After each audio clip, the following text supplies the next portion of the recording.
안녕하세요. 지난 토요일 반가운 전화를 또 받았는데요. 서울에 계신 49세 남성분인데 장상피화생 진단 받고 심지어 그 당시 위저부에 용종까지 있어서 떼낸 상태였고, 그래서 작년 9월 10일 직접 오셔서 상담 후 올 3월까지 OCNT를 한방과립과 같이 쭉 해오셨고, 지난주 내시경 결과 정상 판정받고 토요일 완치되었느라고 고맙다는 전화를 주셨네요. 이럴 때 말할 수 없는 쾌감과 큰 보람을 느끼는데요. 보통 장상피화생은 50대 중후반, 60, 70대 무렵에 생기는 경우가 많은데, 이분은 49세로 비교적 젊은 나이에 왔는데 상담해보니 식사 습관이 좋지 않았어요. 저녁 늦게 야식을 즐겨 하셨고, 튀긴 음식류, 밀가루 음식, 인스턴트 음식을 선호하는 식사 습관이 있었어요. 그래서 식사 습관 교정해드리고 OCNT와 한방과립을 진행한 결과 완치 판정을 받았는데, 본인도 먹고 싶은 거 꾹 참고 열심히 노력한 덕분이죠. 병원에서는 장상피가 쉽게 낫는 것이 아니니까 더 확인해 보려고 조직검사까지 했다고 하는데, 조직검사에서도 정상 판정 받으신 것이죠. 장상피화생은 현대의학에서는 못 고친다고 하는데, 이렇게 완치되는 사례가 자주 나오는 이유는 무엇일까? 이 부분을 이해하려면 일반인한테는 후성 유전학이 어려운 내용이지만 후성 유전학을 조금은 알아둘 필요가 있는데요. 간단하게 표현하면 먹는 음식과 환경 독소, 스트레스 등에 의해서 후성 유전자가 바뀌면서 여러 만성질환들이 생기는데, 후천적 노력으로 유전자 발현이 조절되어 질병을 컨트롤할 수 있다는 것, 이러한 일련의 과정들을 연구하는 것이 후성 유전학이에요. 우리가 현재 앓고 있는 많은 질환들 중 95%는 후천적으로 생기는 것이고, 선천적으로 DNA 유전인자가 처음부터 잘못되어서 생기는 질환은 5% 정도밖에 안 돼요. 장상피화생도 후천적으로 생긴 것이기 때문에 노력 여하에 따라 얼마든지 완치될 수 있어요.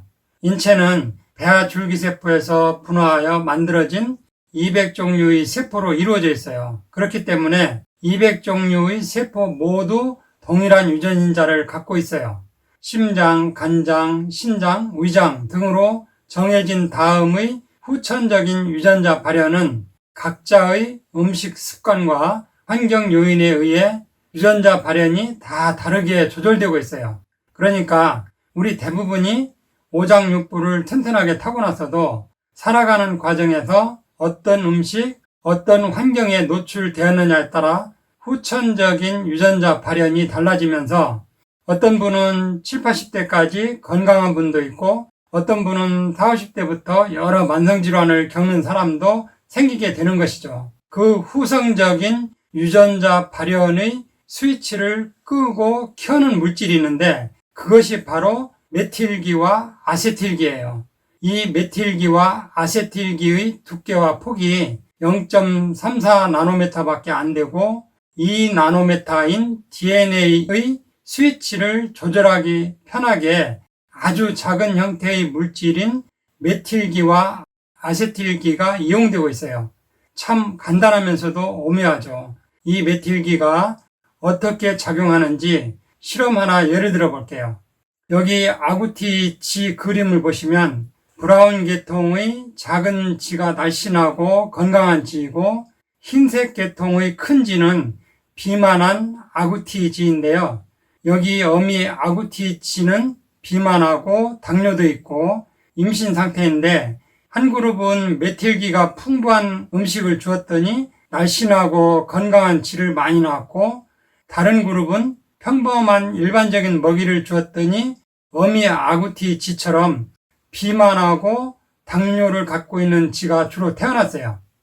이 실험처럼 후천적으로 어떤 음식을 먹느냐에 따라 좋은 유전자가 발현되느냐, 나쁜 유전자가 발현되느냐 결정된다는 것이죠.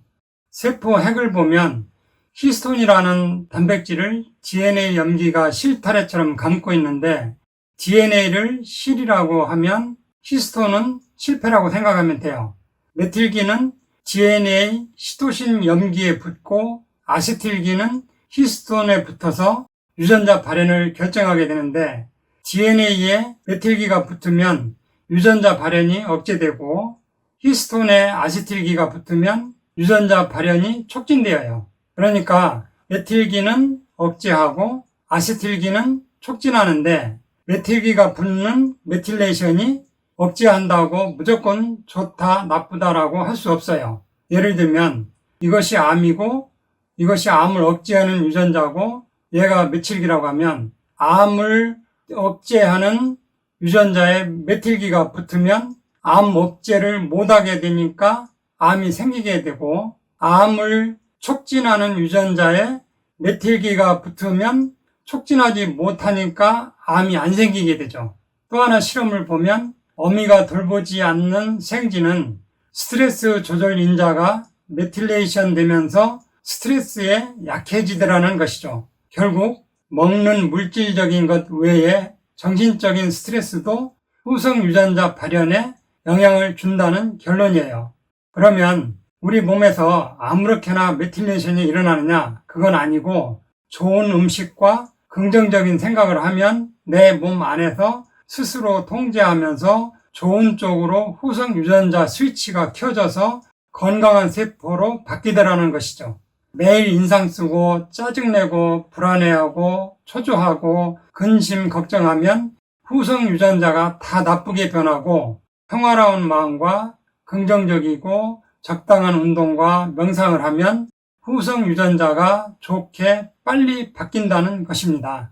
장상피화생도 세포막이 막혀서 산소 공급이 안 되고 화학약품, 환경 독소, 스트레스들이 겹치면서 후성 유전자가 바뀌면서 세포가 변형된 것이기 때문에 세포막을 청소하고 독성물질을 해독하는 천연물질로 OCNT하고 담적을 제거하고 위기능을 튼튼하게 해주는 한방과립을 꾸준히 병행하면 좋은 후성 유전자 발현으로 완치될 수 있어요. 이러한 OCNT와 한방요법은 장상피뿐만 아니라 인체 세포는 모두 같기 때문에 류마티스, 뇌신경질환, 간질환, 당뇨, 고혈압, 고지혈 등 모든 만성질환에 응용할 수 있고 실제로 현재 류마티스나 간경화, 녹내장, 알러지, 암 환자분들 좋아지는 사례가 자주 나오고 있어요. 이상으로 오늘 천약사의 건강과 약 이야기는 여기서 마치겠습니다. 감사합니다.